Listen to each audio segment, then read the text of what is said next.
Jordan Ross, man. It's good to have you on the line, man. How are you doing today, my brother? I'm good. How are you? I'm doing pretty good, man. Now, we talked in the past. We talk a lot about BVS. We talk a lot about Man of Steel.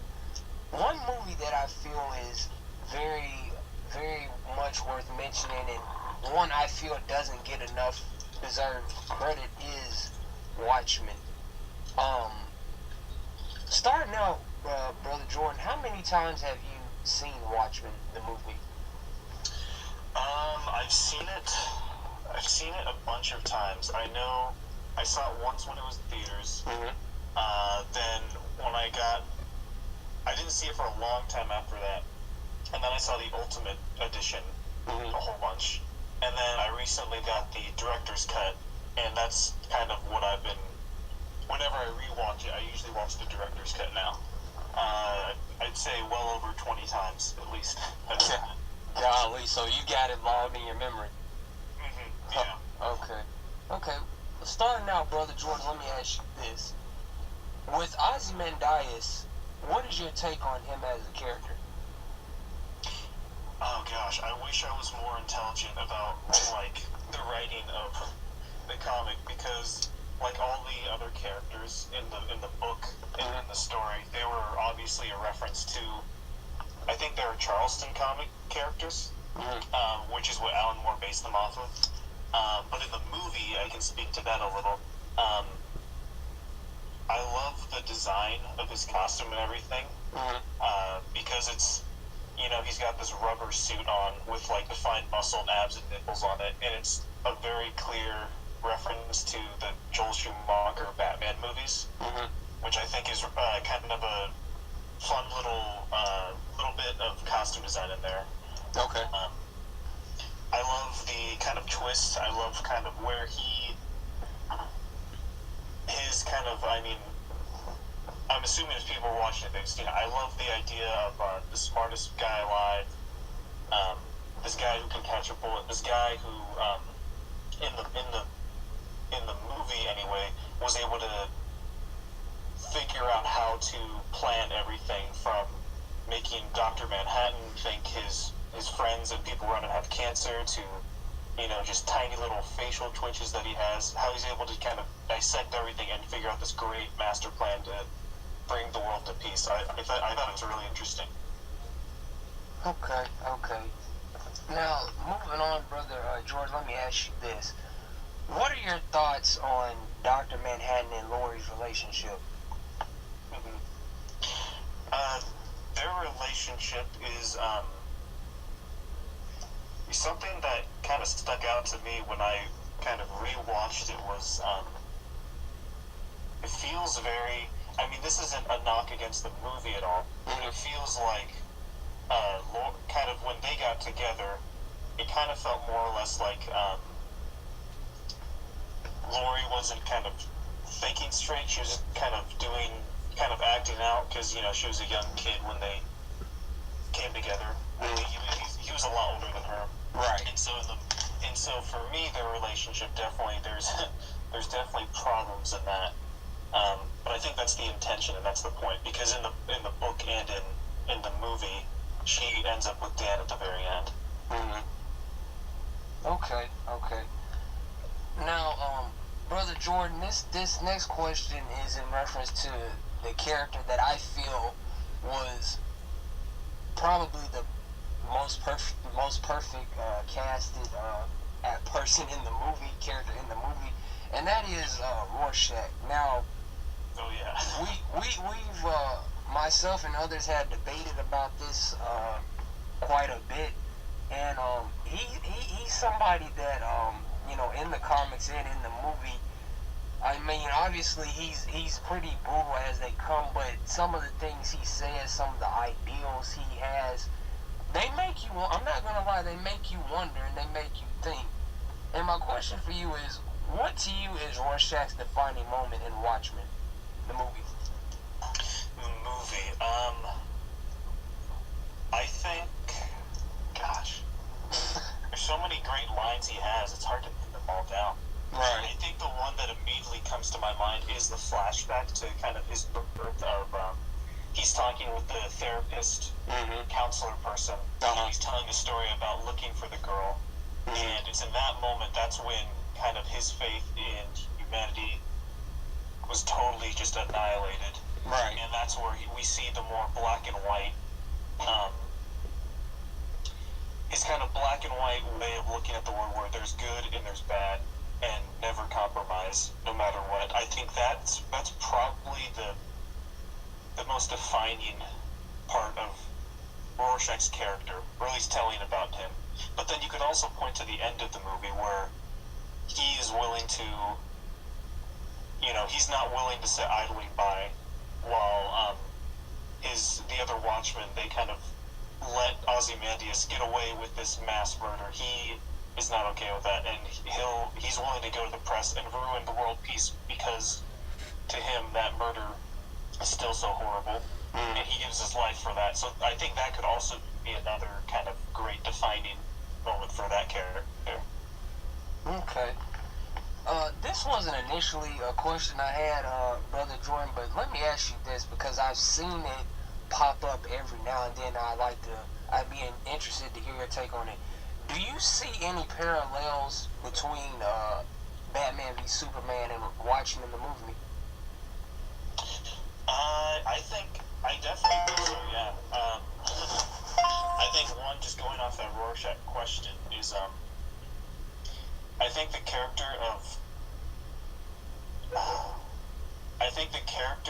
morality exploration and the differences between how Rorschach values life and what's good and evil and what's justice to him, as opposed to Ozymandias and the other Watchmen just kind of agreeing with the plan. I think we see some of that in Batman and Batman in his dialogue with Alfred, and also with how he and Clark perceive injustice, I suppose, because Batman is like, there's a potential that this guy could destroy us all, so I need to take him out. There's a 1% chance that he could do it.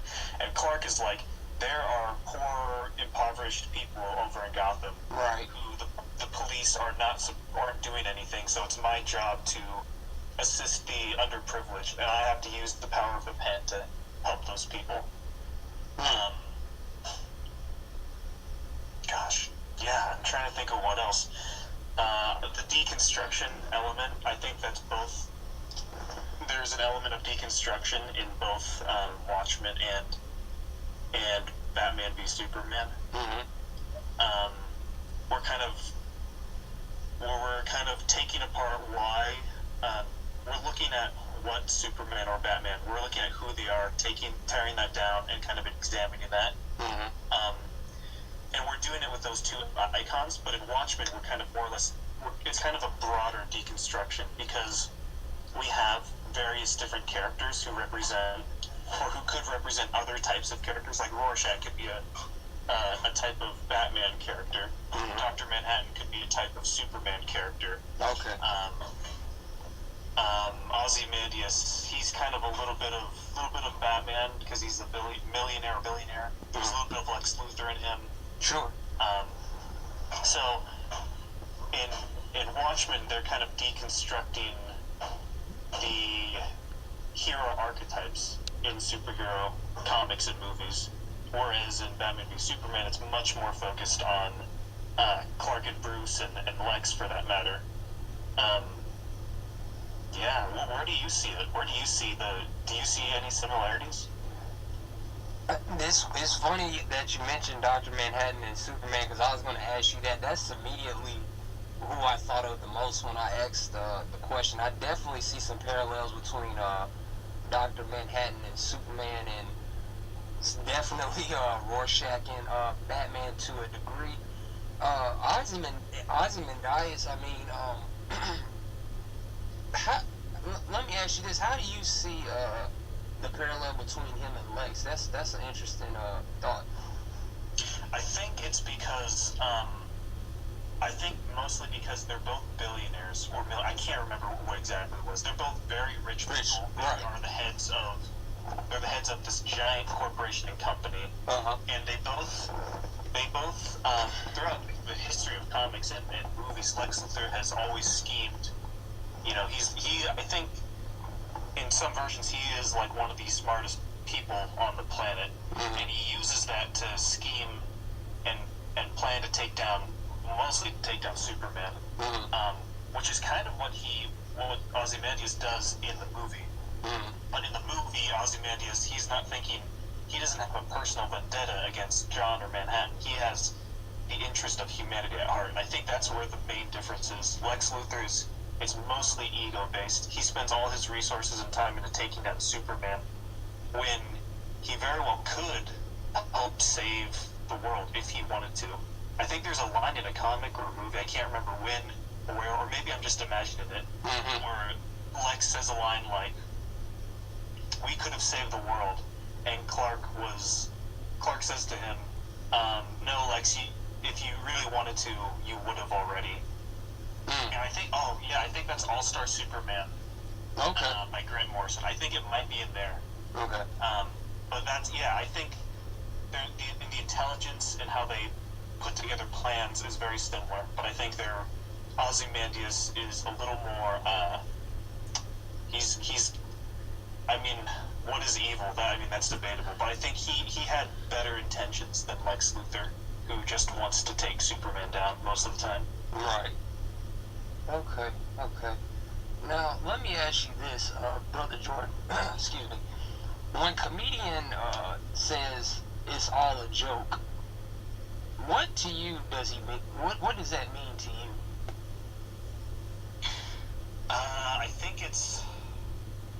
I think he's referring to life.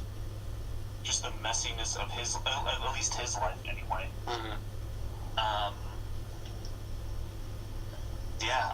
I think he's, because when does he say that? Is that when he's crying and he's talking to his arch nemesis?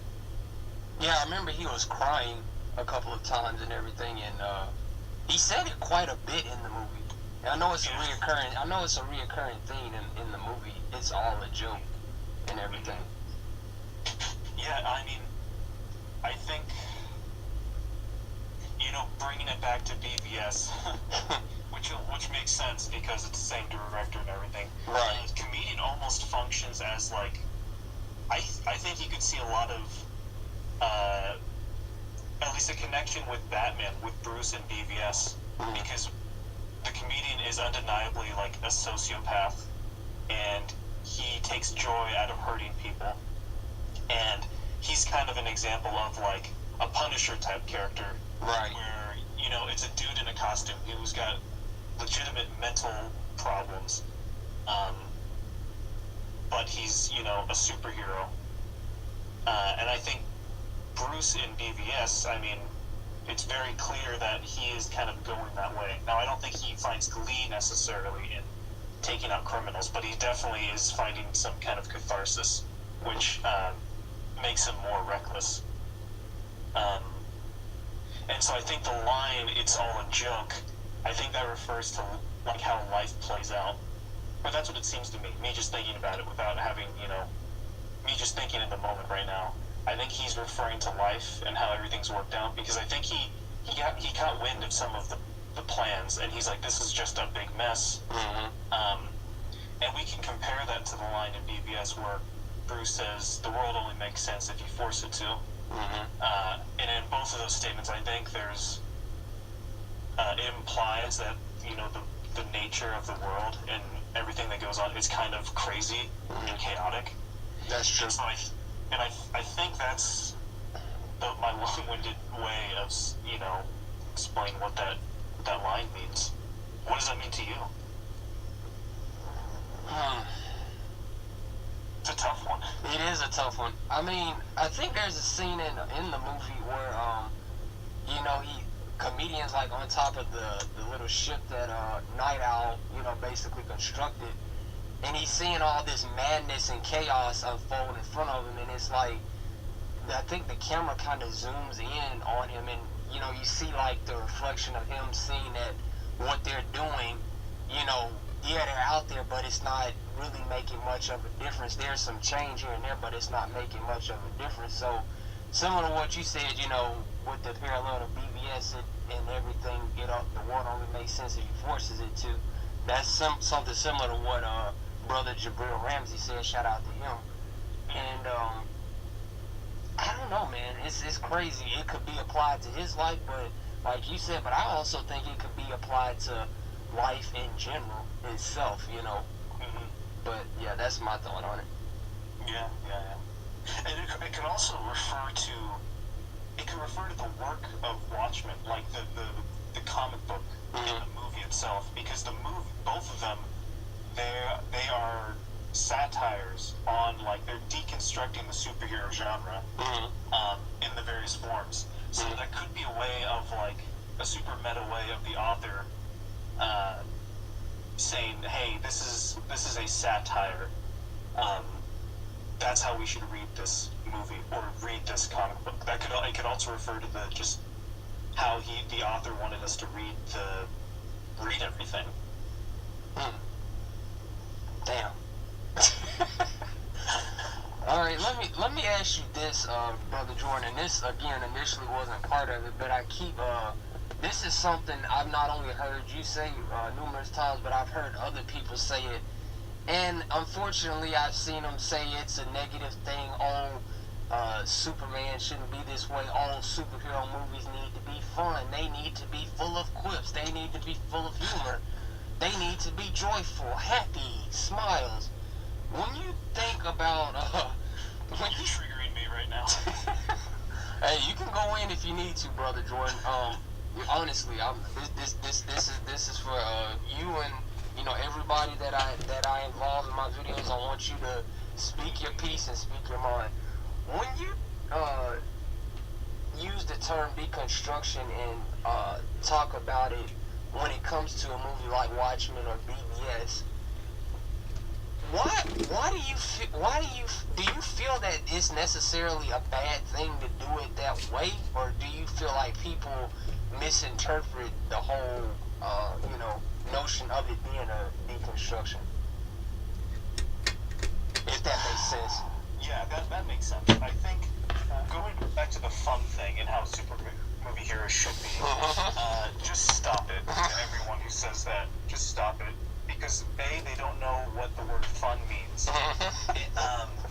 Because fun, one of my screenwriting professors, he put it the best way. He was teaching a television class and how to write TV, and he's like, my number one suggestion for you guys is to make whatever you write fun.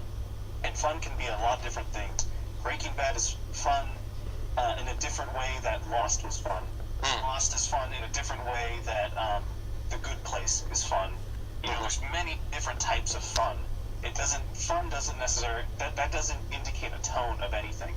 That just means that you are enjoying the experience of having the story being told to you. And then also, I don't understand why every movie has to have jokes, has to have quips. Right. That's a ridiculous notion. That's like saying, that's such a broad blanket statement. That's like saying every romance movie should have a scene where they're crying in the rain and they make up and they kiss and just like, just saying that all movies of a certain genre should be this way. I think that just doesn't make sense to me. It doesn't. And deconstruction it's interesting. It's something new. We don't see that a whole lot.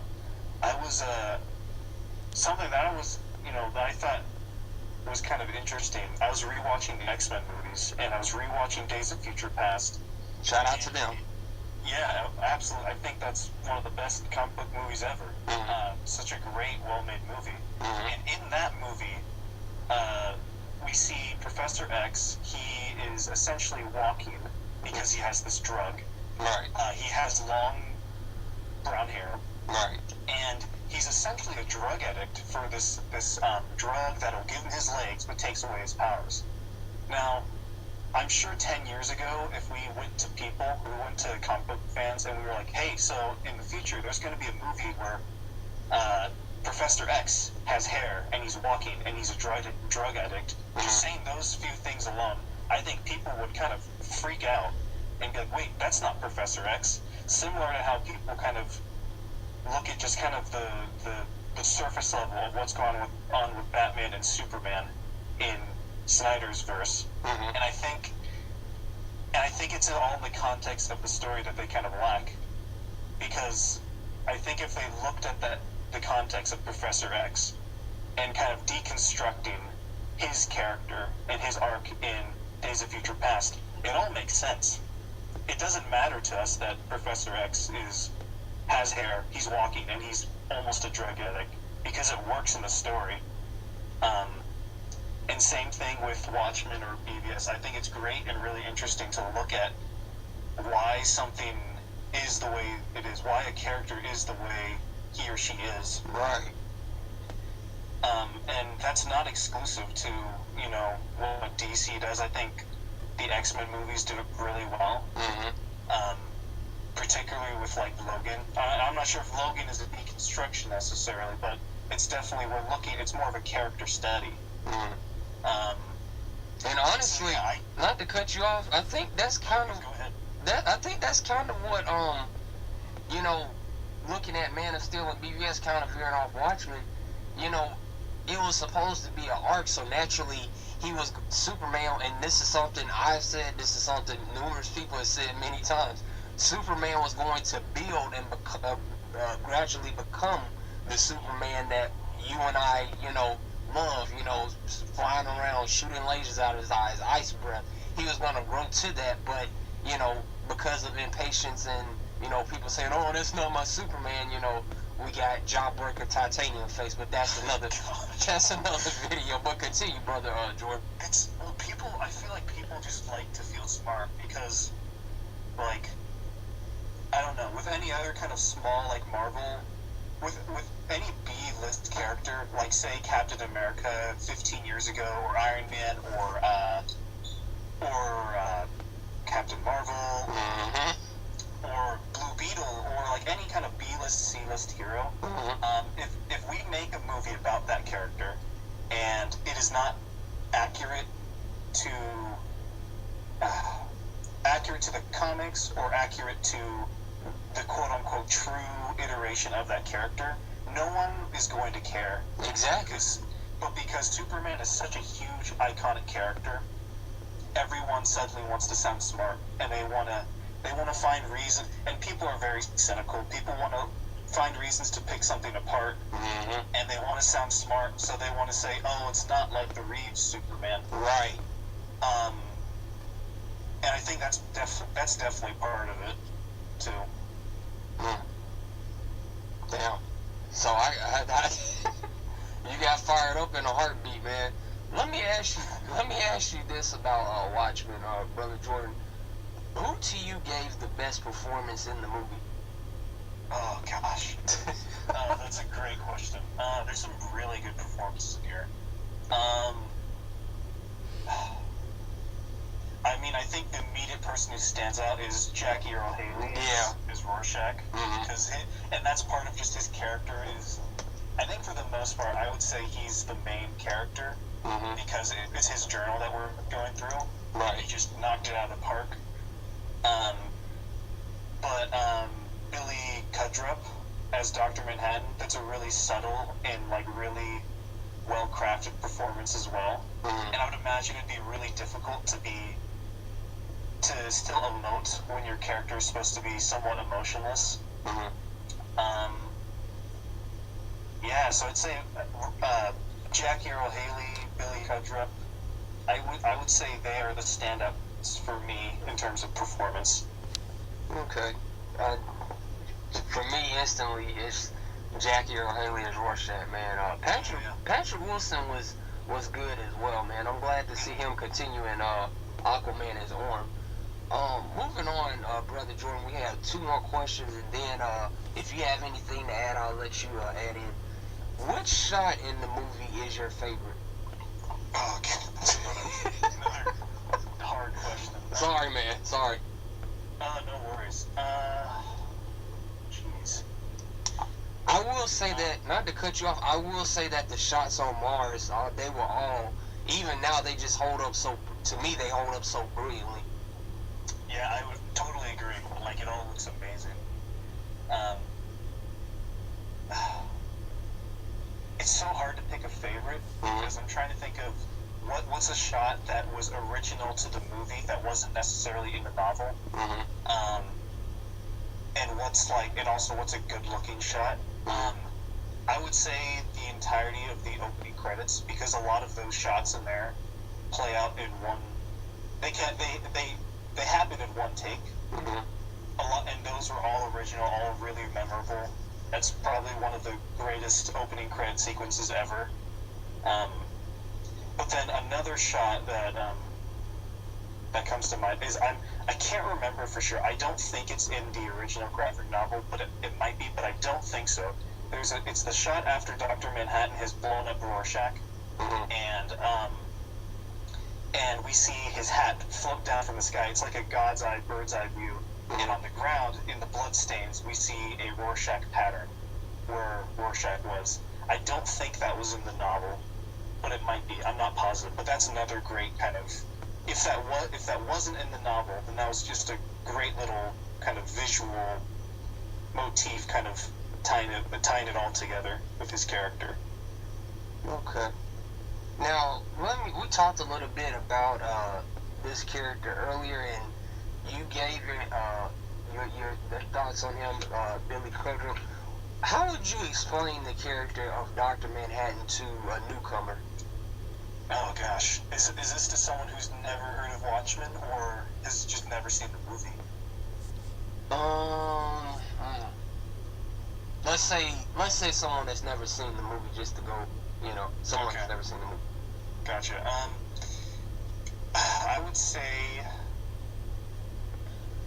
it's hard to describe. I would probably first preface it by saying that Watchmen is a deconstruction of the superhero movie genre, Mhm. and Dr. Manhattan is a character who is he's kind of a stand-in for a godlike superheroes. So like Superman or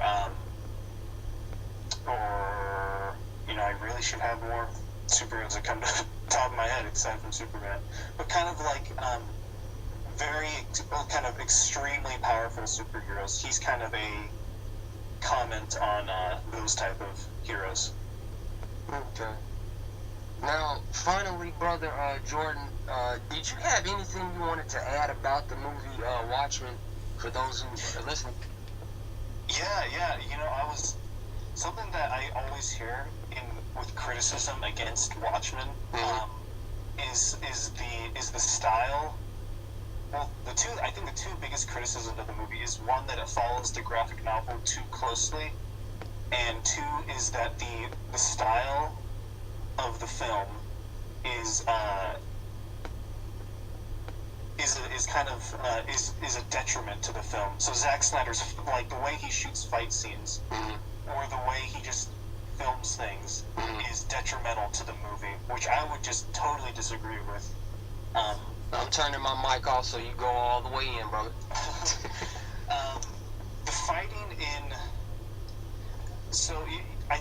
where this criticism comes from is because in the graphic novel, the tone of it is the graphic novel is uber violent and it's totally like over the top and really graphic and really horrible. And the criticism against the movie is that Zack Snyder's style, the way he shoots fights and violence, instead of making people, I guess, feel disgusted or making us kind of horrified of the violence, instead they say that Zack Snyder's style glorifies the violence and it celebrates the violence instead of disgusts us. Which I would disagree with because of the nature of comic books and the nature of films. Because in films, um, well, the Watchmen novel it's a riff off of when was Watchmen came out? The late 80s? Yeah, the 80s. Comics are around since the late 30s, so that's about 50 years of comics that Watchmen is kind of riffing off of. And that's 50 years of history that Watchmen is playing with. And it's using the visual style of comic books to show violence and, and action and all that. And the fact that we see violence in Watchmen, the comic book, is shocking because, hey, usually we don't see the consequences of violence in a comic book. And that's why it's so shocking in the book. Now, in Watchmen the movie, it couldn't do the same thing. Let's take a show that's a little more grounded in reality.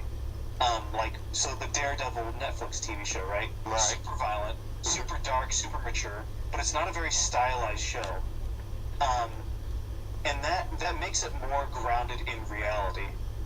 And it makes it feel less like a superhero show. The appeal of Daredevil, or even something like The Dark Knight or Batman Begins, is that it doesn't feel like a superhero film. It just feels like a movie about a guy in a suit who beats people up, who beats up bad guys.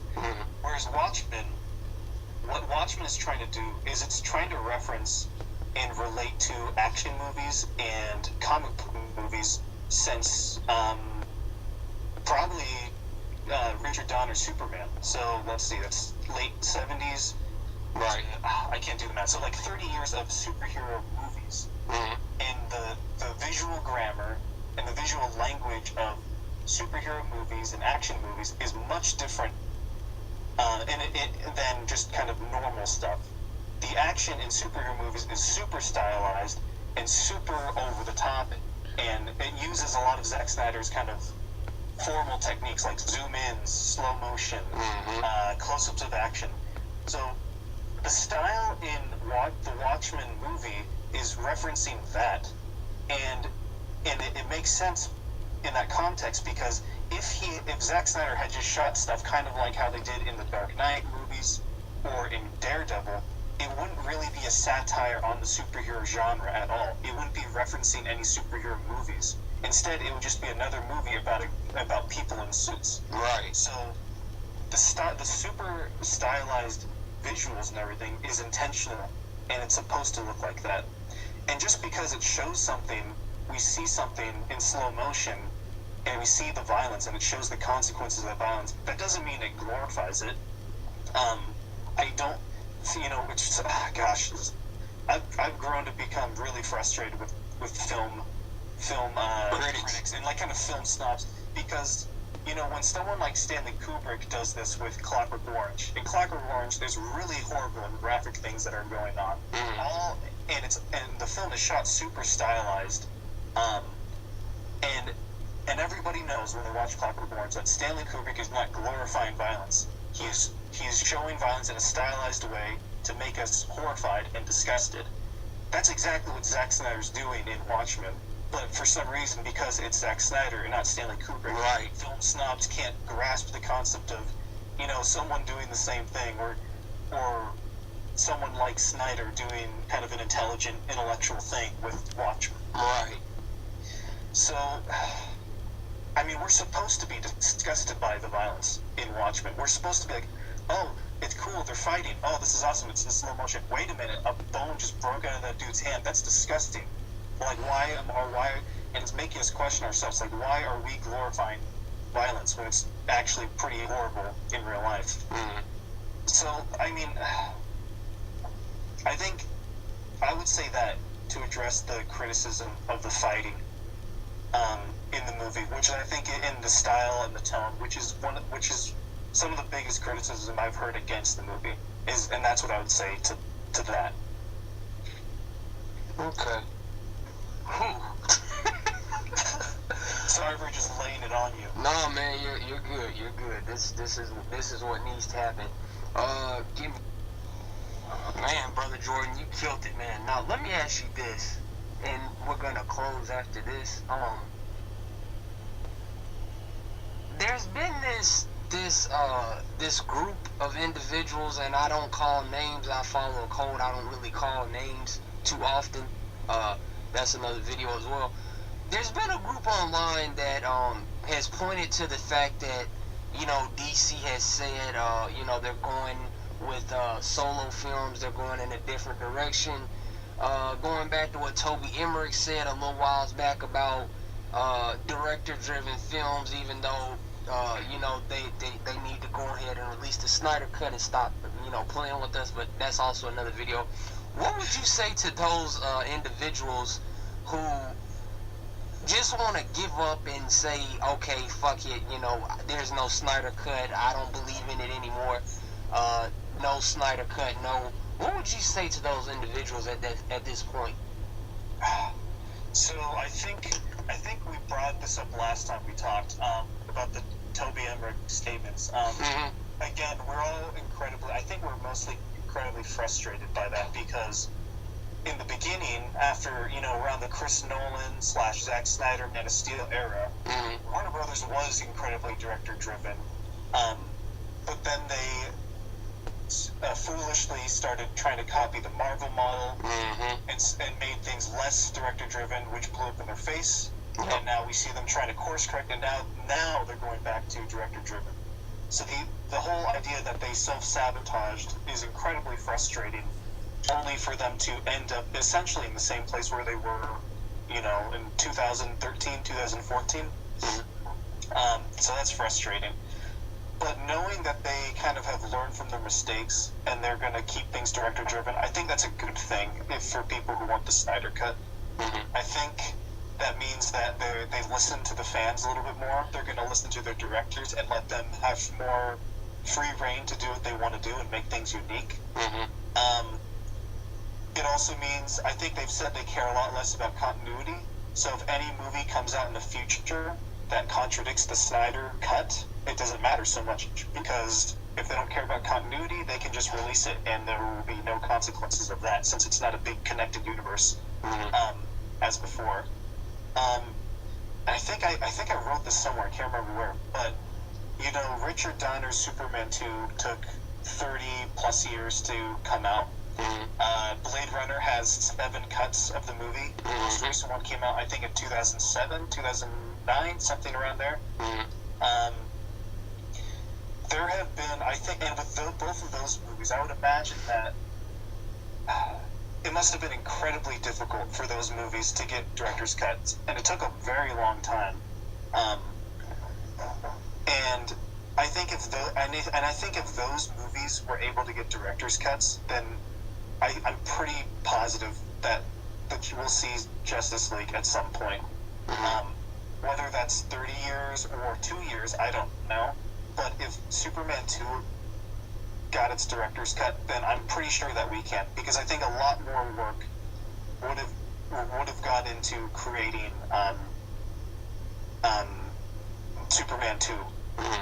That cut, because they had to go into the old film archives, they had to rescan everything, they had to edit it, they didn't have all the footage, so they had to, I think they used some audition footage, they used some footage from the theatrical Superman 2.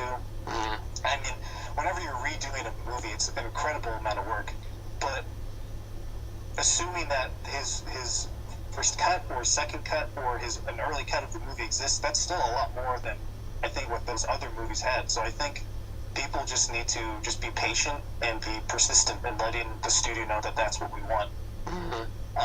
Because I will get it at some point. I truly believe that. And if we don't, what's going to happen is someone in the fandom is going to create a documentary, and they're gonna like Jodorowsky's doing, and they're going to go around to all the fans. They're going to interview them. They're going to interview Clay Enos and Larry Fong and Deborah Snyder and Zack Snyder, and they're going to interview all those people, and we'll have a documentary about what that movie was going to be. And I'm sure that footage from the would-be movie would end up in that documentary. So yeah, I'm sure that we will get it at some point. And if not, someone in our fandom, our amazing fandom, is going to create a great documentary, put it all together, and investigate what was actually in the movie. Yeah. Okay. So your message to the people who want to give up or having second thoughts or doubt is just be patient and not give up. Yeah, just be patient, be persistent, and we'll see it at some point. Okay. And if not, if it looks like we don't see anything, someone out there, hell, I'm half tempted myself, we'll go out there and we'll start investigating and start doing some detective work, figuring out what was going to happen. Yeah. Brother Jordan, you mentioned earlier about your screenwriting professor or something like that. I didn't know you were a film major, man. Yeah, I graduated last spring with just a bachelor's degree in film studies and filmmaking. Oh, that's awesome, man. Yeah. So what, if you don't mind my asking, what university did you attend? Portland State University. Okay.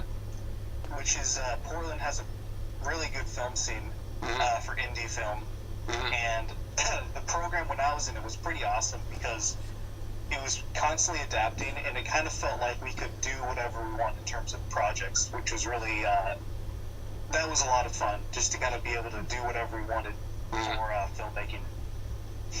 Okay. Did you have anything you wanted to add about Watchmen, Brother Jordan, before we close? Gosh, I think that just about wraps it up. What about you? Do you have any kind of closing thoughts on the movie? Yes, it was ahead of its time. Yes, y'all need to stop bitching about it, and yes, y'all need to all hail Zack Snyder and give this man his credit. And I'm done. I love y'all though. Alright, you guys and girls, please leave a like, comment, and subscribe to the channel if you have not done so already. Brother Jordan, do you mind me linking your social media, or is that something you prefer to keep private? Go for it, link them. Okay, I will definitely link Jordan's social media in the description. You guys give him a follow. He's an amazing dude, a very intellectual person as well. And yeah, we'll see you all next time. Brother Jabril Ramsey, man, it's good to have you on the line, man. You doing all right tonight? How are you? I'm doing pretty good, man. Pretty good. Just trying to stay in high spirits. Been extremely busy, but I'm doing pretty good, man. Thanks. No problem. Now, Cap, we talk about Man of Steel. We talk about BVS. We talk about we've even talked about Sucker Punch to a degree. Definitely. Yeah.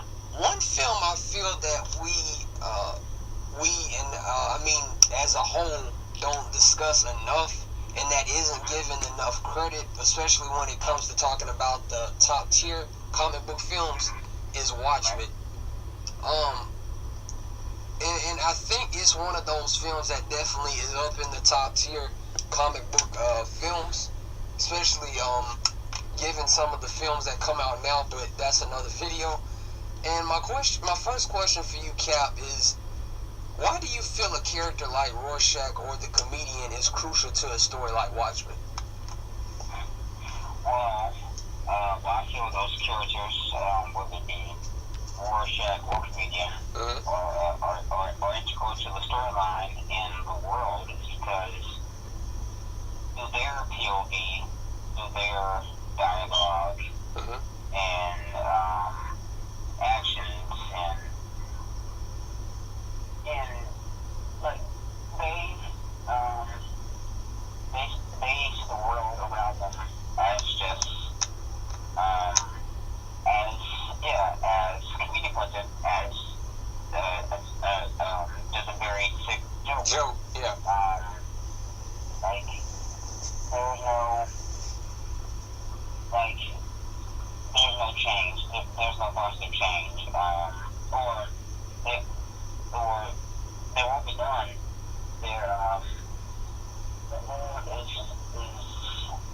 The world is gripped by evil forces, and in Rorschach and comedian, they feel powerless to do anything about it. So they just take on this hardened,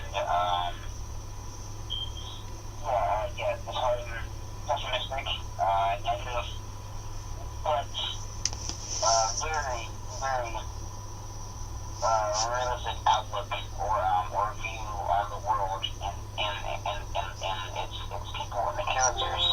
Like, so Rorschach, they transcend the comic in the film because their viewpoint hits home with a lot of folks. I agree. It is very relatable to people because some see the world as some see the world as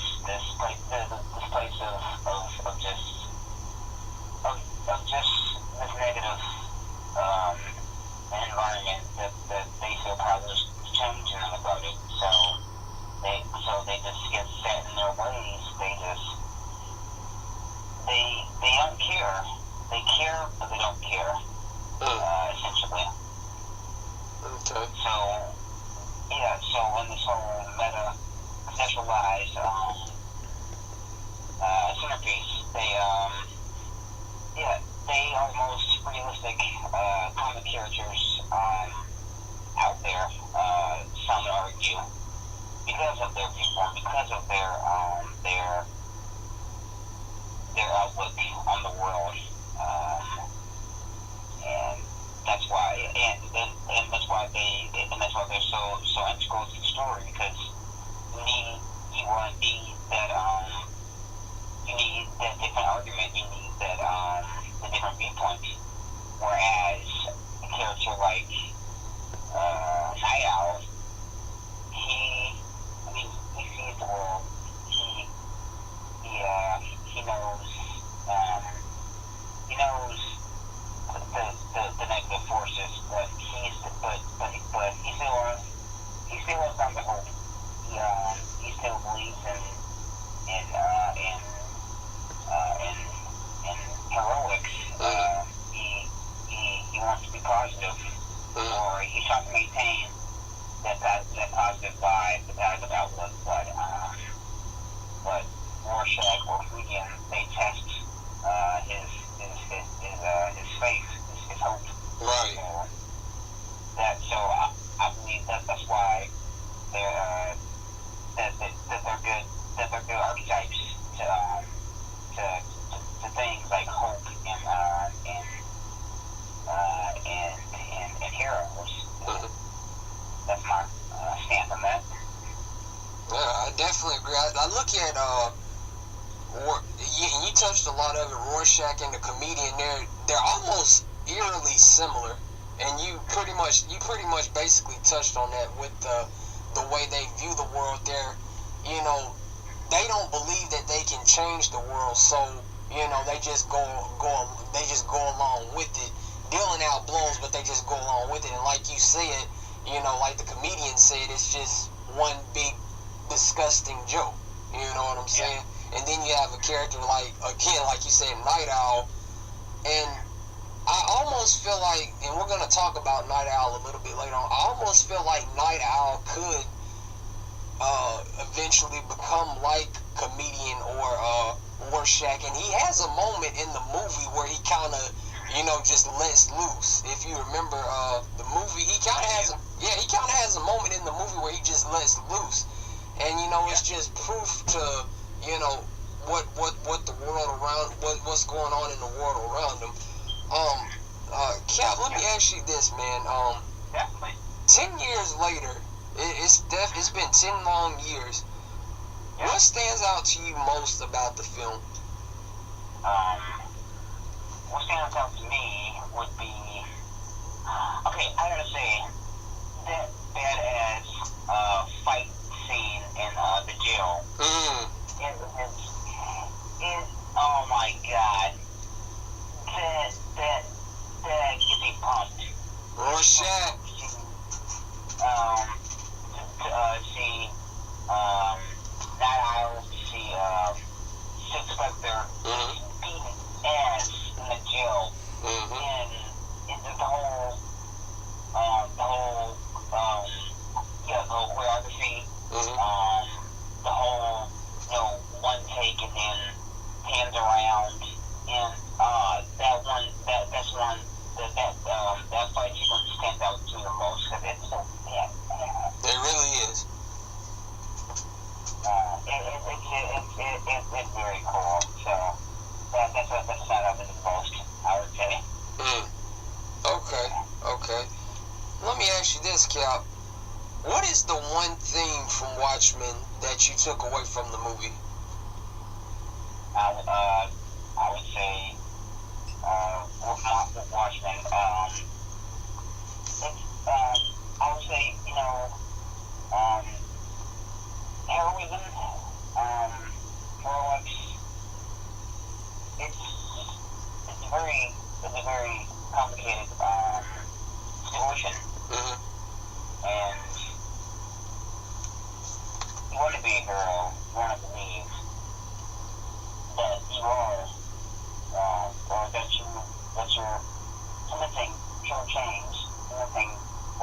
positive change. But um, being a hero has a very ugly, disgusting side to it. True. Because the people in power, the people who have a stronghold on the earth, or the world, they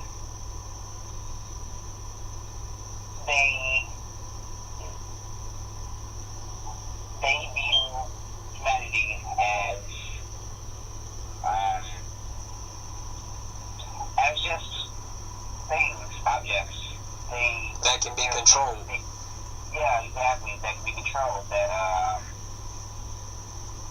they're objects. They bend to their world, meaning that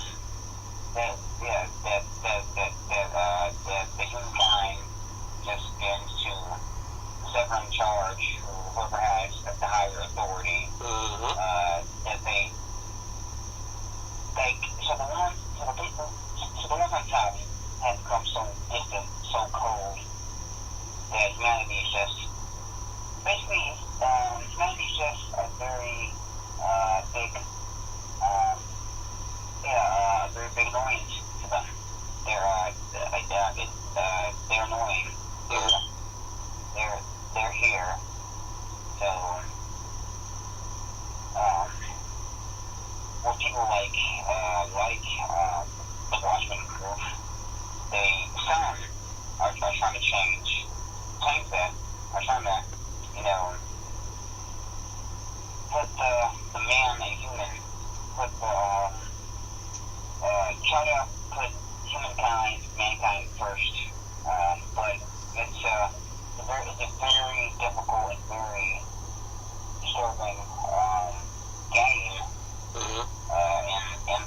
And as you said earlier, you can lose yourself. So yeah. So to summarize, being a hero is ugly. Yeah. It's a very ugly job. It's not pretty. So being a hero, it's not something I think of harsh. I would say. So. Okay. That's so much lesson. Okay. Yeah. Now, let me ask you this, Kat. We didn't really touch on Ozymandias. We really didn't touch on.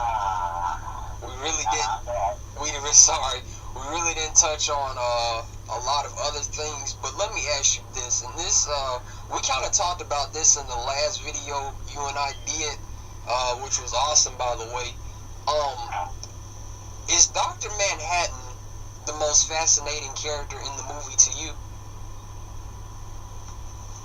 He is, but I would say Ozzy is actually. But which I'll touch on after this. Okay. So Manhattan, he's a god essentially. He's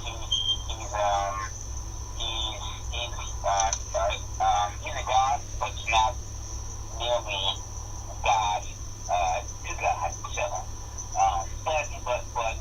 but he is what we call a god, and he has these amazing abilities, this immense power, this immense control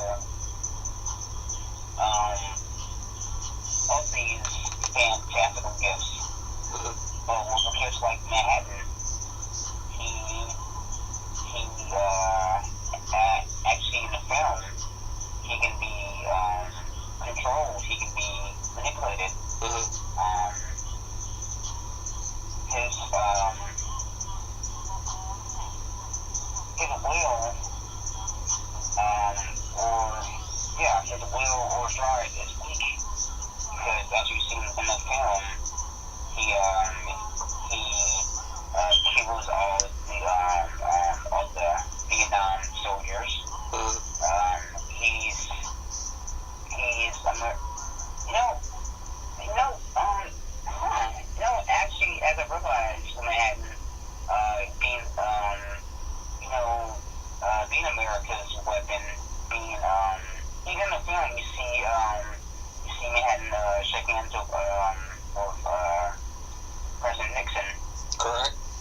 like in the novel The Dark Knight Returns, Part 1 and 2, Superman was used as government control, which,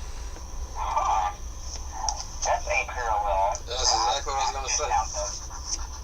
That's what I was gonna say. It's a parallel. Yeah, that's a parallel. I'm now noticing with Superman in Manhattan. Because in Dark Knight Returns, Superman was he was the government. He was America's weapon or coat of arms, just like Manhattan was used as a weapon or as a deterrent or America's coat of arms. So I'm like, I just now seen that parallel, so that's very interesting. And also, Ozzy, he manipulated Manhattan into thinking he had lost control, that he killed everyone he loved. So Manhattan, also he's a dick. He's a dick. Adrian, absolutely. Yeah. Absolutely, he is. Well, yes. Yes, Adrian the dick, but also Manhattan did it too. John Dick too, because John, one of his traits, one of his powers is he can see through time, past, present, and future. So, and also he sees humanity. He could, so he could intervene. He could help, but like you said, he lost himself. He gives in into despair, and he doesn't care anymore. And also he's a traitor, because in the end of the film and also the novel, you see he sides with Adrian or Ozymandias to keep everything alive, to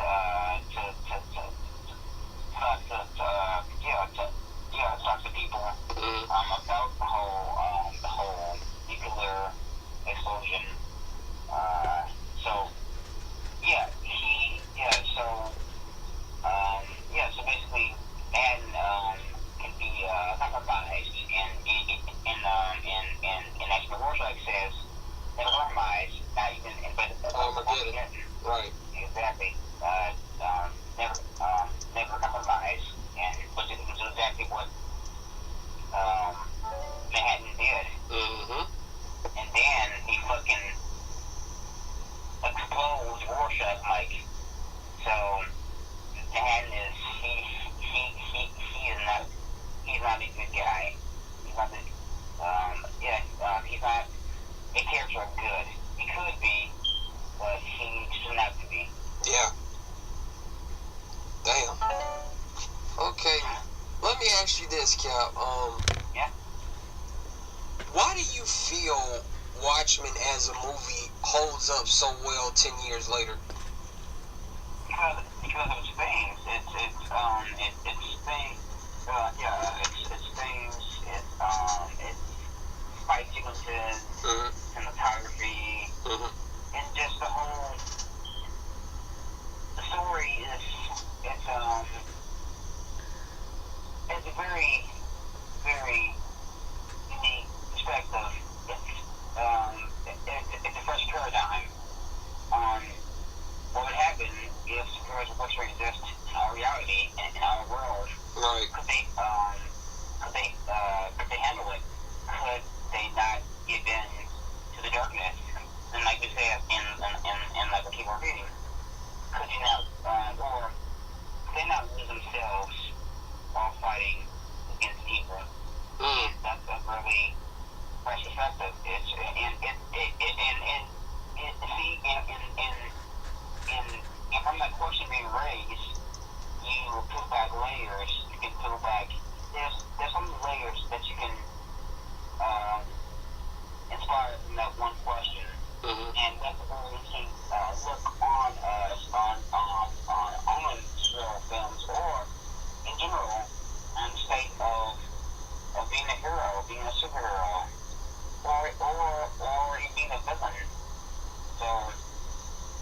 a lot of very interesting, themes and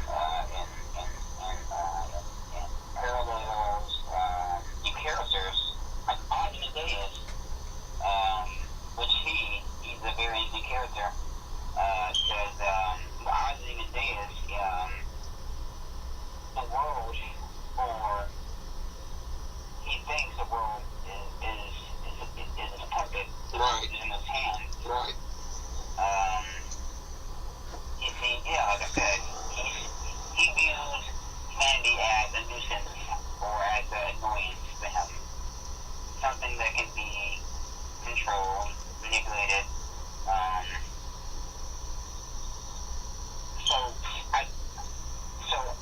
I'm guessing at one point, Adrian was the hero, but he lost his way, and he got very disturbing. Mm-hmm. And now, he basically sold his character. He went to the dark side, and now he has this power, the power of control, and he uses that, and uses that in very fucked up ways, and to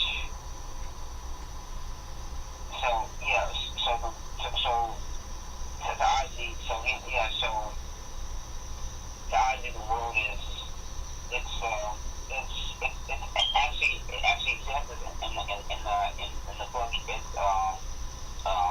The world is it's plaything. Mm-hmm. Something that can be played with, toyed with, messed with, that can be molded and shaped. And that's what he does. He controls, he manipulates, he gives into his darker nature, and in the outward causation or effect is very it's doomed. And the weapon it almost in humanity, which it did in some ways, but it also rebirthed it to a new day. So I think that is a very interesting and messed up character on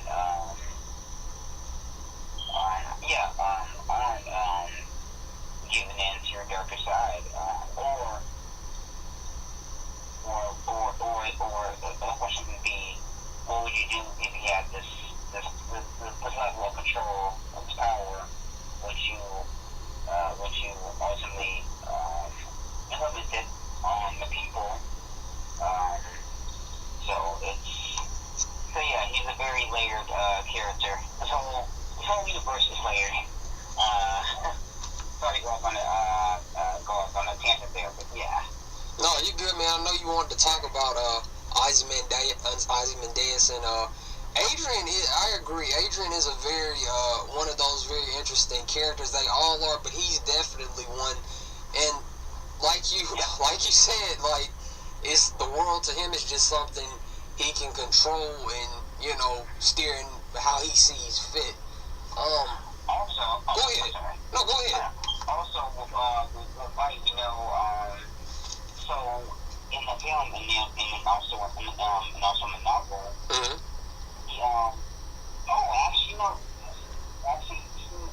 So Adrian really sold his character to the world. Because you see, you see these outfits, he has toys, Mm-hmm. he has shoes, and just so whatever they can market to the people, Adrian has the stronghold on that. So he sold his character to the world, Mm-hmm. and it turned him ugly. It turned him very toxic, and as you can see, he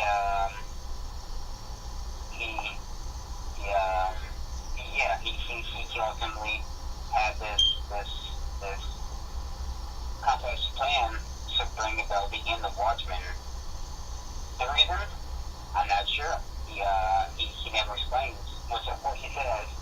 I won't. Yeah. He says within the film and ultimate novel that I'm not gonna I'm not gonna. If I'm not pleased to you, I'm not some villain in the book. Right. So it's wow. The layers, the question is see, this film still just because it brings out so many topics, so many questions, so many different perspectives and interpretations. It's amazing. So yeah, I'm definitely excited to talk about Watchmen and other DC properties. So yeah, let's continue. You're good, man. All right, let me ask you this: when people talk about top comic book movies, top superhero movies, instantly what comes to mind for me, and I've said this a gazillion times, obviously the Ultimate Edition of BVS, The Dark Knight, R.I.P. Heath Ledger, Logan, Man of Steel, definitely. People gonna be like, shut up. Man of Steel, definitely. Man of Steel. What's another one? There's so many, man. Days of Future Past from the Marvel side. But when we talk about the top of the top, is Watchmen up there for you? Because I know there's so many different cuts of Watchmen, and it was a really divisive film. And I really wasn't really planning on talking about Watchmen. I have I'm blessed to have the graphic novel and the Ultimate edition of the movie. I really wasn't planning on talking about it until last year when Jeffrey Dean Morgan, shout out to him, he played the comedian, for those of you that don't know who he is. He went out and was bold to say that the movie was ahead of his time. And, every now and then I'll hear somebody say something that'll make me just stroke my chin and think. And I was like, damn, he actually has a point. And earlier you touched on a lot of the things that come to mind, like a lot of the themes, not just in the graphic novel, but that are contained in the movie itself, can be applied to real life. Not just even, you said with heroism, I take it a step further and say just with life in general. You know what I mean? But when people talk about the top of the top, is Watchmen up there for you?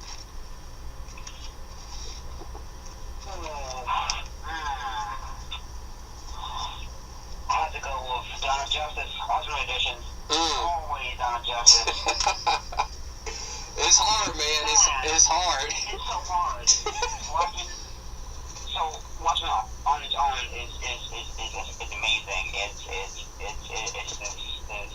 this true line of just ultimate truth that you dig through. It's awesome. But boy, Dawn of Justice. Yeah.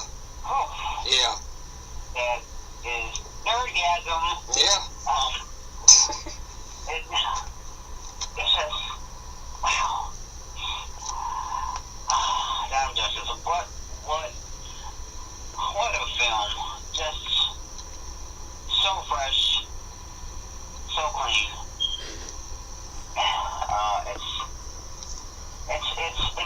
It's always up there forever.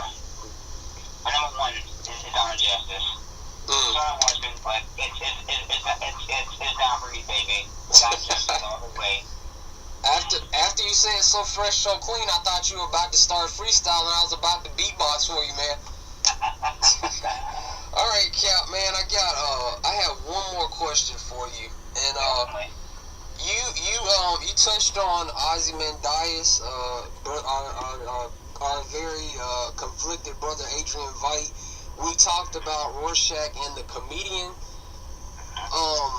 I want to talk a little bit about this specific character, and I saved this one for last because I feel like he's looked at as the one one that's more level-headed in the group.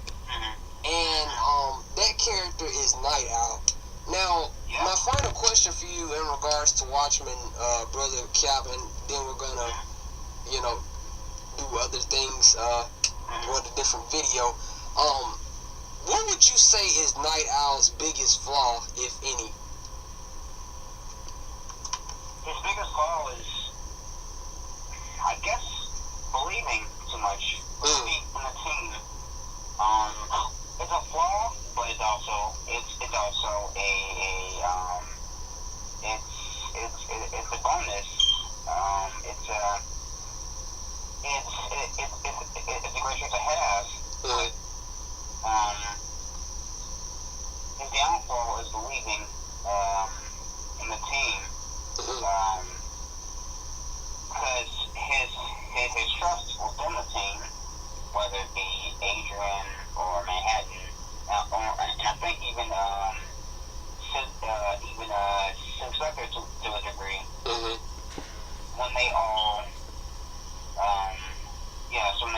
said, all right, let's lie about what really happened, let's keep the secret safe within the circle, and he even he definitely agreed to, let's keep the secret, this disaster about Manhattan and this explosion a secret.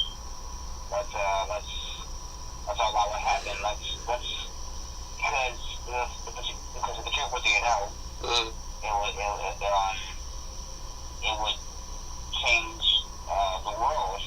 It would change the perspective or the conversation about heroes. And Adrian couldn't have that, so he ultimately compartmentalized his character and his integrity, and only one who had true integrity who never compromised was Warshak himself, but he ultimately got sacrificed for it. And so Night Owl's flaw is just believing in believing in human nature, or believing that good would prevail. In this case, so his belief is misplacing to a degree. So I guess distrust is or just believing in heroes or true heroes will be his downfall. But then again, it's my third thing. Even he is my third thing. So basically, while there's no simple answer, because flaw is also his strength. So it's not easy, because the characters they're not straightforward. So they're very complex. They're very questionable. So yeah, it's just strength. Just like many other characters. So I don't have an answer, or I don't have a clear-cut answer for Night Owl. Honestly, bro, that's a great way to look at it, and I've never heard anybody say that before. His flaw is his strength. What when you say his flaw is his strength? I know you explained it. What would you say? Would you say that Silk Spectre? Would you say just Fezzik is his ultimate weakness, or would you say the team as a whole? The team as a whole will be the weakness, because they together arm down to their level, because they couldn't bear to let this plan, the truth out. Shit.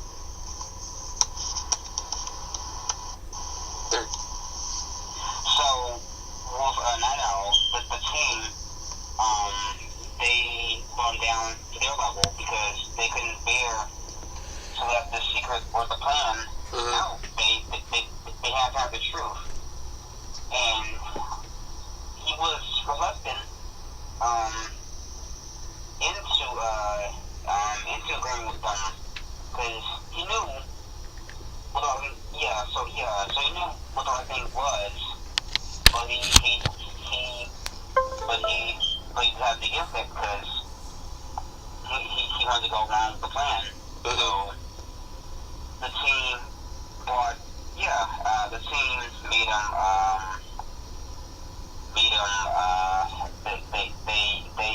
they coerced him into not sending firm on police.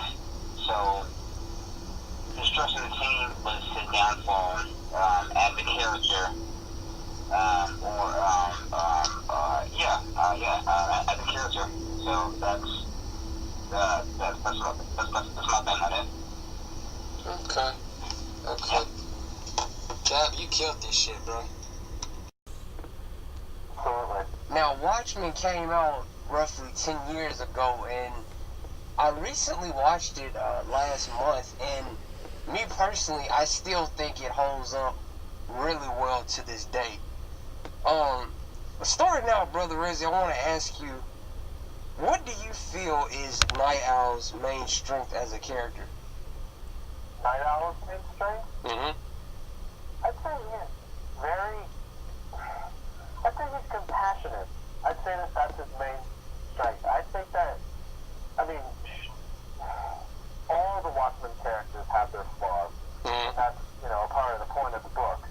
But I feel that Night Owl genuinely cares about people. And, when he took up the mantle of Night Owl from Hollis Mason, Mm-hmm. I think that his intentions were pure in that he just wanted to help people, and I think that's his greatest strength. Okay. Now, next up I have to ask is, what about Watchmen separates the film from other CBMs, comic book movies, 10 years later? I think what really separates Watchmen from all the others is how ahead of time it really is. Mm-hmm. I feel like of the day, I don't know. I feel like this movie could have came out at any point in time, and critically and from a fan perspective, it would have panned out exactly as it did in '09. Because Watchmen is one of those timeless entities.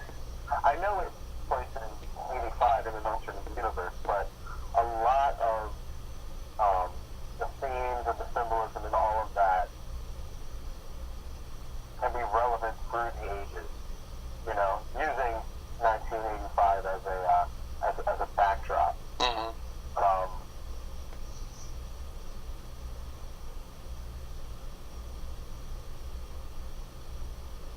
Okay. Now, let me ask you this. Which scene in the movie impacted you the most? I'm sorry? Which scene in the movie impacted you the most? This is like one of my favorites. And strictly from a literary perspective. Mm-hmm. So there's quite a bit that struck me. I think most of the scenes involving Dr. Manhattan really make me think. Mm-hmm. And again, as I stated in a previous video, that like good art is supposed to make you feel something. Right.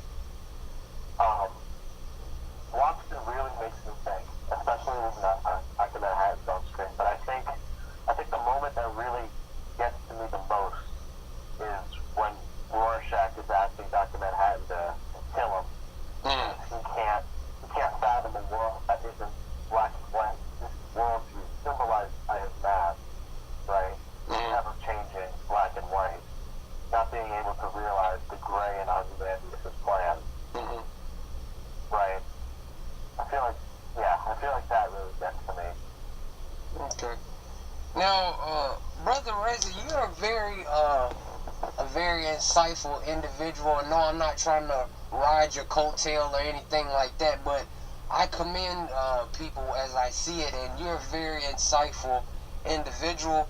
And I'm sure you've seen, no problem. I'm sure you've seen the usage of the word deconstruction a lot when it comes to movies like Watchmen and even movies like Man of Steel. And I want to shout out brother Jordan Ross. We had a discussion about this as well. And I want to ask you, brother Rezi, what is your thought on the notion of Watchmen and even Man of Steel and BBS being a deconstruction? And why do you feel so many people just think it's such a bad thing? I don't. I think people think it's a bad thing because, like Martha says in BVS, that people fear what they don't understand. Mm-hmm. I feel like being uncomfortable is something a lot of people don't understand because they're not used to being uncomfortable. So Watchmen, if you watch a lot, let's say you're a kid from like the 70s or 80s, right? Mm-hmm. And you watch a lot of comic book related stuff that obviously panders to kids because that's really when in the 50s, 60s, 70s, that's really when the industry was like, all right, we got to market this to kids, right? Because, they're the only ones who are going to take this kind of thing seriously. Mm-hmm. When something like Watchmen comes out in 85, in which none of the subject matter is by any means kid appropriate. Mm-hmm. Right. It makes people uncomfortable to be like, oh, this is a media that should be for them, but it's actually for them. Mm-hmm. And again, people are just uncomfortable with that. So when I see people talking about Watchmen being a deconstruction, I say, yeah. And then people say, well, if it's a deconstruction, then it's automatically, like bad or right. Like we don't need to deconstruct whatever because it's like, oh, superheroes, like we know what they are and all of that, but we can change the fabric of what that means, right? And why not? Because that's the nature of art, right? Okay. Alright, Reggie, let me ask you this. Now, when you look at all of the characters in the movie, which one stood out to you the most? In the whole movie? In the entire movie. It can be anybody. That's so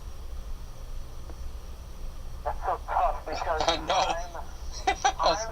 I'm sorry, man. No, it's fine. No, it's okay. No, it's fine. But I'm writing.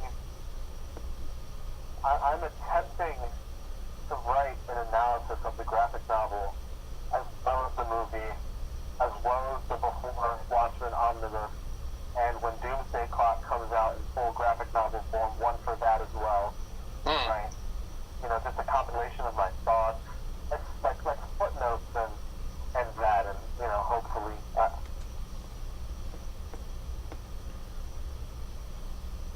just have intelligent conversation about an intelligent work of art. Right. So are you planning on sharing it, or you just want to kind of keep it, close knit to yourself? I have no idea. I've really not thought about that, but if you or if anybody else wanted to do like a joint, kind of, thing in which, we point stuff out that you're not as, caught on a first, second, third, fourth, or fifth kind of viewing, because this is the kind of movie in which you need to spend a lot of time in. That's true. This is a movie that you need to, not even on a deconstruction kind of level, but this is just something that you need to constantly familiarize with. Like meeting a new person, right? But to answer your question, I think it's between Manhattan and the Comedian. I thoroughly enjoy all of them, especially the relationship between Night Owl and Rorschach. And Silk Spectre's interesting too. I mean, I wouldn't want to say like she's a one-note character, but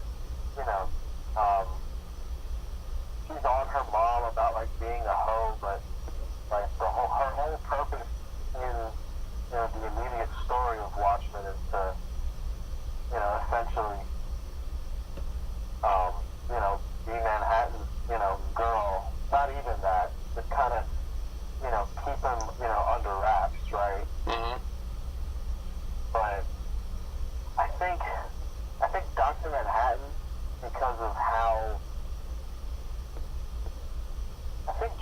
like a godlike being would really react to us. Like, I feel like a real godlike being, not God, but like a godlike being, would not even want to waste a second on us.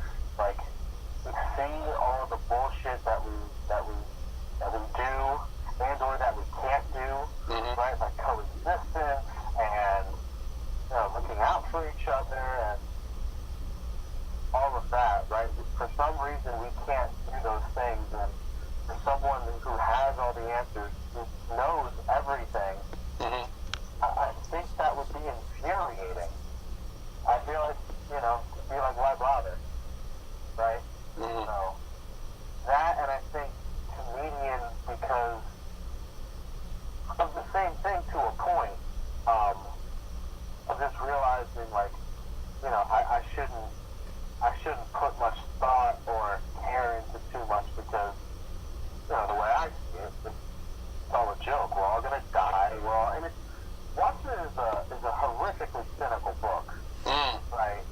Like in every regard, which is why I think, happy belated Snyder Day. But I think that Snyder was doing with MOS and BVS was like a retort to Alan Moore and Dave Gibbons in that, well, yeah, superheroes can work in the real world, but, they might not be as happy.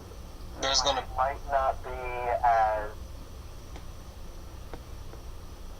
Yeah, I was gonna say. Might not be as, what's the right word? Naive, or, right, like, there'd be thought into doing what they do before they do it. And they make mistakes, and they feel bad about it, but they still try to do their best, right? Right. Watchmen is like, no, it doesn't work. Stop dreaming, kid. Here's why this is dumb, right? But I feel like Snyder, tried to flip that, on its head and say, well, no, it could, and this is how it would be. That, and there's a lot of consequences that would come with being a superhero in the real world. You know what I mean? Absolutely, 100%. Now let me ask you this, Rizzy. Now you briefly mentioned this character. What is your take on Juice Beziger, aka Silk Spectre, in the movie? You mean like from a character standpoint, or how she's acted, or? Let's go with the character standpoint. Okay. I think she is more interesting than people give her credit for. Okay. I think that she doesn't get the amount of recognition that she deserves. I don't know if it's because she's the only woman on the team. I don't know if it's because she's kind of a hoe. I don't know what the disconnect is, because I mean, if you notice, like in the movie, as soon as John's done, when he goes to Mars, right? Lori automatically hops over the dad, like, Right. Like, and immediately, starts going after him. It's like, well, if I can't get peanut from one, I might, try to do it, another, right? But Yeah, bro. alright. But I think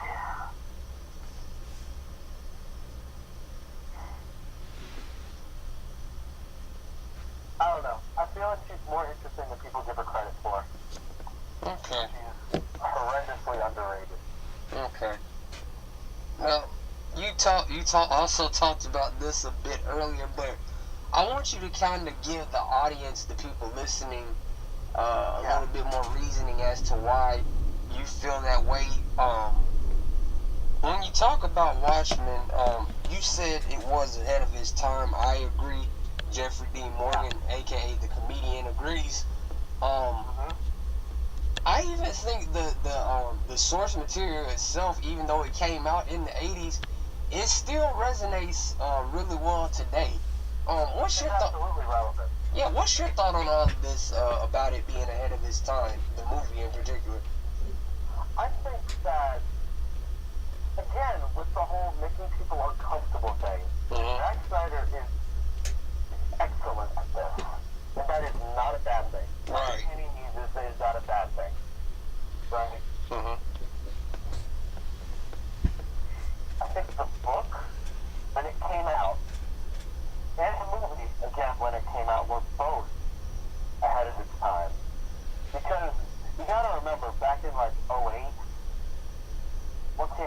like Dark Knight, right? Yep. Which was kind of a deconstruction. The way I look at it when it comes to like Batman, like Christian Bale's Batman is like a breaking Batman, whereas BVS Batman is more like a broken Batman. Mm-hmm. But you know, we had the introduction to the idea that you know the Batman is malleable, right? Mm-hmm. Which you know is good, right? Like that's pushing it, you know, that's pushing it forward, right? And we got Iron Man and the Incredible Hulk, and then in '09, comic book wise, honestly, besides Watchmen, I forget what came out that year. Barakapool Origins. Yeah, okay. Right, but here's the thing about, okay, so you have all those movies that either delve into that kind of, you know, heroes aren't what society, you know, makes them out to be, Mm-hmm. like a little bit, or not at all, right? But for this to come out at that time, that dropped like a bomb. You know what I mean? Right. Because it's like, you know, okay, comic book movies are on the rise, right? I feel like now would be the perfect time to, you know, retell, as we stated earlier, a deconstruction of why that idea might not be able to work, Mm-hmm. right? Mm-hmm. And in many ways, it's a satire. It's a satire of the modern superhero, right? Mm-hmm. Because Deadpool is a parody of such. Deadpool and Watchmen do the same thing. They just do it in completely different ways, right? Mm. Deadpool is, you know, a parody. Right. He's blatant about it. Like, yes, I'm a dick. I think all this shit is corny, and you know the way he says it, you know, is humorous and such. But Watchmen is different. Watchmen is like, yeah, well, here's why this will never work ever, right? And then goes into various, you know, archetypes in regards to characters. Mm-hmm. So I think for that reason, and again, if it came out today, right? I feel like it would still be ahead of its time. Mm. Because of the prominence of comic book movies, just in general. Okay. Damn. Whew, damn. Okay, actually, two more final questions. Yeah. Why do you feel that, well, first let me ask it this way. Do you feel that, comedian and Rorschach are the most similar in the movie or the novel, or do you feel that they have differences? I feel like all of them have their similarities and differences. Mm-hmm. I feel like each one has something similar to the other, but everything else might be completely different. Mm. So in regards to Rorschach as a comedian, I think their ruthlessness is definitely similar. And you could say Dr. Manhattan is ruthless too, you know, with the whole nom thing ending in a week, just obliterating, you know, those people Mm-hmm. with a plot. I mean, that's brutal, but like, you know, Rorschach throwing people off of the elevator shaft and the comedian, you know, using a flamethrower on people, like, I feel like the element of brutality is similar to them. I don't think that the comedian views things in a black and white nature like Rorschach does. Mm-hmm. But I'd say that would be the only. I'd have to look at it more critically. You know, I feel like if you ask me this in maybe a week, 2 weeks time, I'd be able to come up with, you know, a little bit more in regards to similarities between those two specifically. Mm-hmm. But as of right now,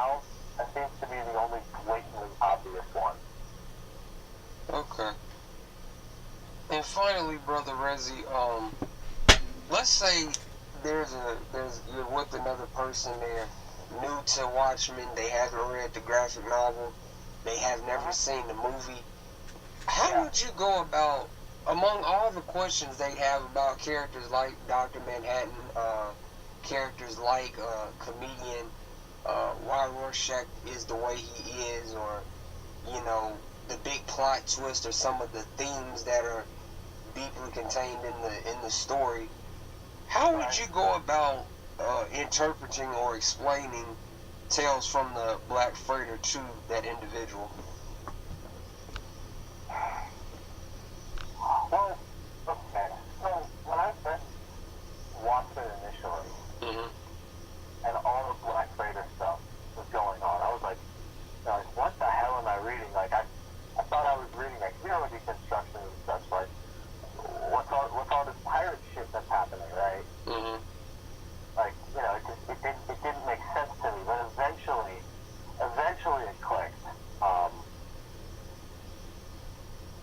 And it's very meta because it's a deconstruction within the deconstruction, right? Okay. And the reason that is in there specifically is because it's an allegory for what is happening, to the characters in the Watchmen story. Right? So it's just a mirror through a different lens, through a simplified lens. Right? That just so happens to be framed in that way. But yeah, I'll be completely honest with you. During my first read through, like that did not click at all for me. Really? But yeah, I think that's what I'd say to that person. Especially if they're coming in from like DC read, and really they're just being interested in backtracking. But yeah, I feel like that's what I'd have to say. Okay. Alright, Brother Rezzy, did you have anything you wanted to add about Watchmen as a movie, or the story itself, or anything related to that? I just think that Watchmen is a story about vigilance and humanity needing to be vigilant. And I think that applies today with practically everything. I feel like it is absolutely Alan Moore and Dave Gibbons' masterpiece.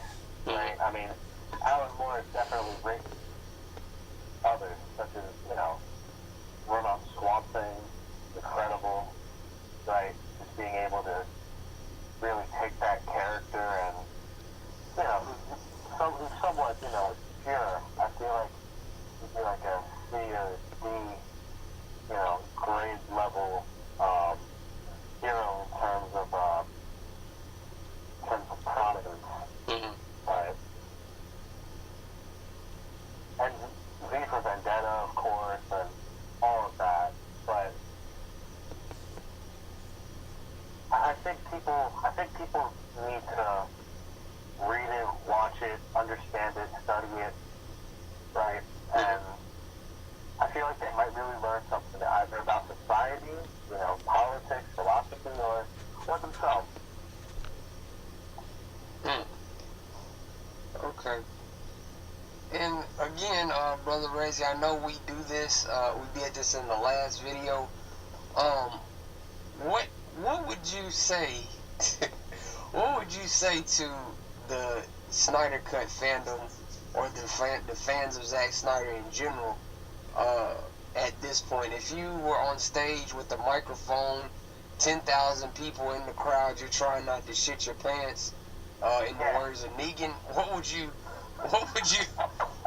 you say to all of us?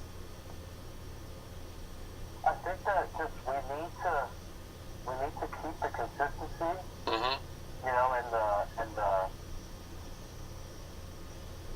we need to have grit and really fight for what we believe in and what we believe is right, because I've said it on multitude of occasions. That man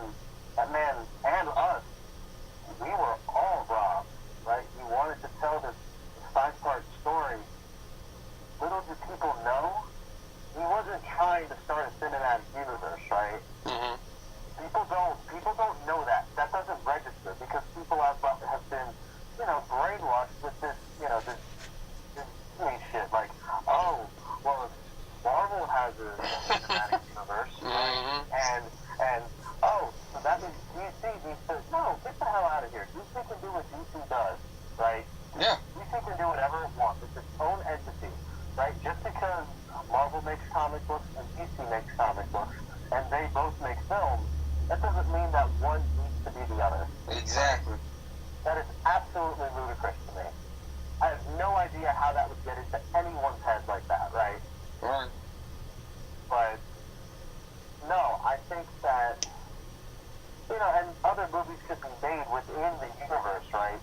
But what I think they're doing now, which is why I still have hope for Snyder's vision, by moving away from the Justice League and expanding the world, I feel like, if by some, God sent whatever, were to come down and say, oh, Snyder, you're going to be on DC movies again, the cut's going to come out and you're going to make those other two, right? Like, I feel like that would be good, because I think I stated in an earlier video that we'd feel it when Darkseid comes and really wrecks shit up, Right. But yeah, we just gotta keep the pressure on, and the whole stuff with Eli Snyder and Momoa and Fisher and just everybody's pointing to signs. Even Zack Snyder liking the post with Eli responding to one of us. I feel like that's hope. You know what I mean? Like we have no reason to give up. Right? And even mainstream media sources are being like, well, this is a thing. Did Justice League really come out? Right? And we all know that it hasn't yet. Yeah. But I feel like that's what I'd have to say to those people. Okay. And initially, I didn't have another question, but this is one final question. Yeah. Dude, you can ask me as many questions as you like. Okay. Now, I asked brother Jordan about this, and it's something that I feel I've seen in past, and I haven't really thought as much about it, but I've thought about it from time to time. When we talked about the whole deconstruction, it kind of goes with Watchmen, Man of Steel, and BVS. Do you see any similarities between Watchmen and BVS? Absolutely. I think that BVS is the Watchmen to those characters. Because I am not trying to talk for another 30 minutes, because I know this is the last question and we're trying to wrap up, but I feel like we could do a whole video on this. Go ahead, bro. Honestly. Go ahead. No, like... Go on, brother. Sorry. No, go on. But, literally everything about it. It starts with, neglecting the opening scene. Going straight to the Black Zero event. It starts with consequences. That is something that is so integral to Watchmen, right? The idea of consequences. Because for some reason, in hero media, like back in the day, consequences were not a thing. And by no means am I trying to have a let's shit on the MCU party, but like a lot of stuff like Homecoming and a few other movies, like there are no consequences, right? Like right. When they go up into the Washington Monument, right? And like shit's blowing up and like everybody's fine, like no one dies, right? Mm-hmm. The Vulture knows that, Spider-Man likes his daughter, right? Mm-hmm. Nothing happened. Like, the Iron Man cameos, right? There's nothing there, right? But like, even in like Infinity War, like for me, and I know we talked about this off the air, but for me, a lot of those deaths didn't really feel earned. Right. Because they were not, it wasn't like Superman, in the sense that the only reason I feel his death was earned more than most of the people in Infinity War was because, one, he brought it on himself, on purpose, right? Because he felt that was the right thing to do. But was in like one like clean like swoop. It wasn't necessarily like, I don't know, like it just didn't feel earned to me. But anyway, about Watchmen and DVS. DVS shows that Batman and Superman are capable of having flaws. Mm-hmm. That is so important. It's powerful. So important. Because, and we do this in history all of the time. Have you noticed that people will immortalize, figures in history? Mm-hmm. But they were just people like you and me, right? Like Benjamin Franklin, people say, oh, Benjamin Franklin, he was against slavery, right? That automatically makes him a good person.